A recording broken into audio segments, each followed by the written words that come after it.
I've had a YouTube channel for like 15 years, maybe 17 years, but mostly to view. I had another channel that I posted on 10, 12, 13 years ago. And then I started this channel 4 years ago, and I put up interviews, and I put up some new interviews, and I wasn't taking it as seriously. I thought I was taking it seriously. I thought that I had it right. The thing that I made the mistake in doing is that I looked at some other YouTube channels and I just said, okay, I'm gonna do what they're doing. Instead of saying, let me research the psychology of YouTube, let me research the ways people launched and started, and more recently the way that they launched, because if you look back years ago, it's not the same site. Take that information, study that information, and then create my own lane. I didn't do that almost 2 years ago when I started taking YouTube seriously. I was filming interviews. I spent a lot of money to do it. It was really cool, but it wasn't catching fire. Then I started paying for ads, and I'm like, okay, if I get more eyes on it, more people will like it. But I wasn't doing a great job of like targeting my ads because I didn't know enough. I didn't study enough. I spent more time in the creation of the content than in the studying of the behind the scenes. So then last November, right around this time, like right at the Thanksgiving holiday, I decided, let me really study this. That's when everything changed. So much has happened for me in the last year because I started posting on YouTube. So if you're on the fence about posting on YouTube and you're like, oh, nobody's going to watch, or what do I do? If you don't already have an audience, it'll probably take you weeks or maybe even months before people really start watching your videos. But then once they do start watching your videos, as long as you are consistent, no matter how many views you get, you just keep posting. As long as you're consistent and you have good videos, once they do start watching, everything changes for you. Like, you start getting paid if you get monetized on YouTube. You start getting paid to post. Before you even monetized, you have the ability to send people to your link, to your offer, to get people interested in you. There's something really powerful about seeing someone on video. And I realized it 100 times, but I realized it once again this week when I looked at a video on my laptop, wasn't even on my TV. It was a YouTube video of somebody that I have met in person. And this person is not famous, and this person is very unassuming. And they put together a really interesting 10-minute video. And it was kind of a documentary style. I tell you what, there's something that shifted in my view of that person. I knew what was happening. I knew why it was happening, but it still happened. And it's still true. It was like, this person is now, dare I say it, a celebrity to me. This person is now bigger than life to me because I watched this video and saw them in a different light. And I got to see more like nuance of their personality. I got to see other people interacting with them. I got to see some accomplishments they made. This person is now, at the very least, famous to me, right? Someone who I'm like, wow, that's going to be a different conversation when I meet them in person. That's one of the things that YouTube does. And it's not so you can be like famous, like reality show famous. It's not for that fame. It's for this shift in mindset that your audience, and therefore your potential customer, has in where they place you in your expertise or who the people they're going to listen to. So for a lot of people, the more you post, the more you become someone that is like known for that topic.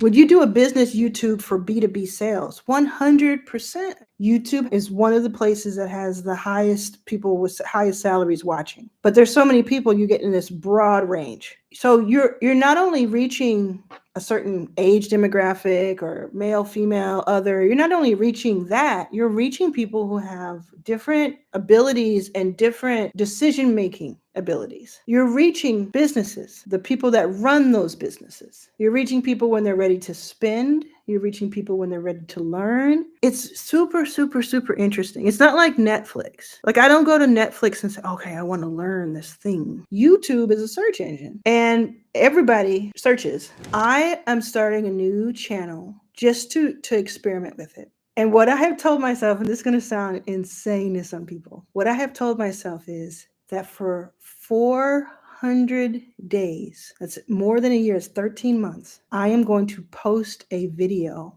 on this channel every single day for 400 days. Even if by the 300th video, nothing has happened. And the reason I'm going to do that, and the reason I've said that to myself and I'm going to do it, is because I know that if I post every single day for 400 days, something great will happen. Something really great will happen. I don't know what it will be. I don't know how much it'll be. I don't know what it'll be, but I know it will happen because I've seen it happen over and over and over again with other channels, my stuff, just stuff blow up. And I also know it's like a freedom to know that my first 10, 50, 100 videos may get 5 views each. But that's not what I'm worried about. I'm not worried about that day to day. Oh my God, did I get more views?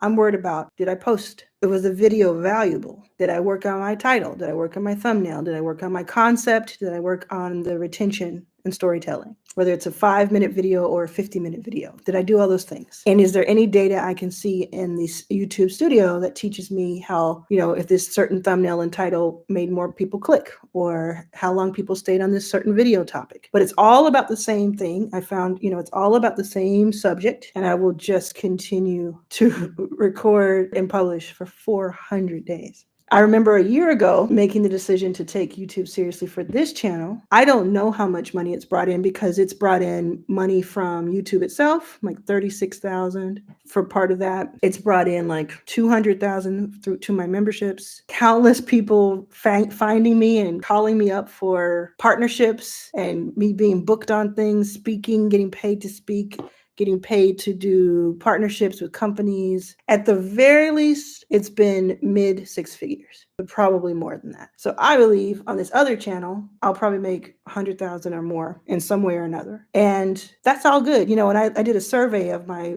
YouTube viewers, and 80% said that they make less than $5,000 a month. Now you got to think about where you are in that. If that is you, you got to think, well, what would making $100,000 in a year do for me? If I said it's worth the experiment to see if doing this would work, would I be willing to do it? Yeah, each and every time.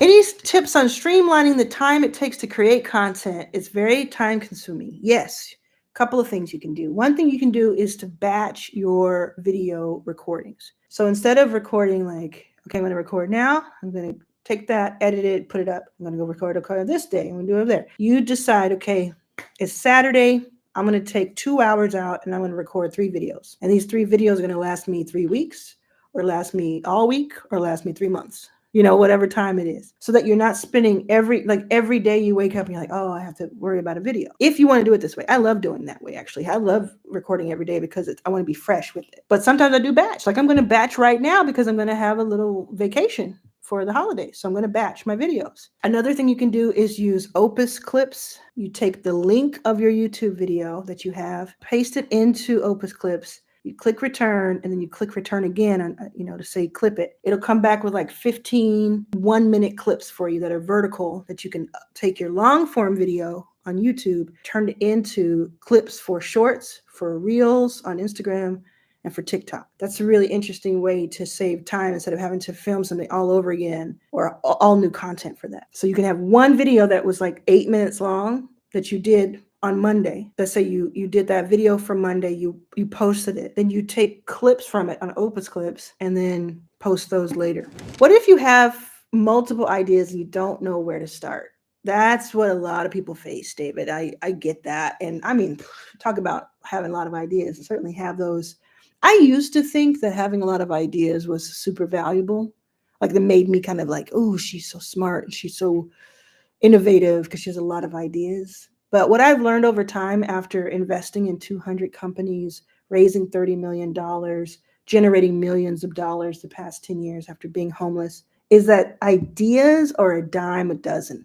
Ideas are all over the place. Everybody who considers themselves an entrepreneur has a ton of ideas. I promise you, I used to think like, oh, I have all these ideas. That's something. I'm creative. Yeah, maybe I was creative, but what really matters is not the idea that I had 10 years ago. It's the execution that I did 10 years ago that made all this start. What really matters is not the idea that I had a year ago about YouTube, but the execution of it. I would do an exercise, and we do this exercise in Arlan's All Access, where you really sit down and start thinking really deeply about, what you're good at, what the market will pay for. That's really important because there's a lot of things we're good at, but what is the market going to pay for? What's valuable? What's something that you can do every single day sustainably without getting tired of it? All of those things, and kind of combine that and just select one of them. Because if you don't, you can always say, I have so many ideas and I don't know which one, and you'll never select one and you'll never get started. But if you do have so many ideas, that means that if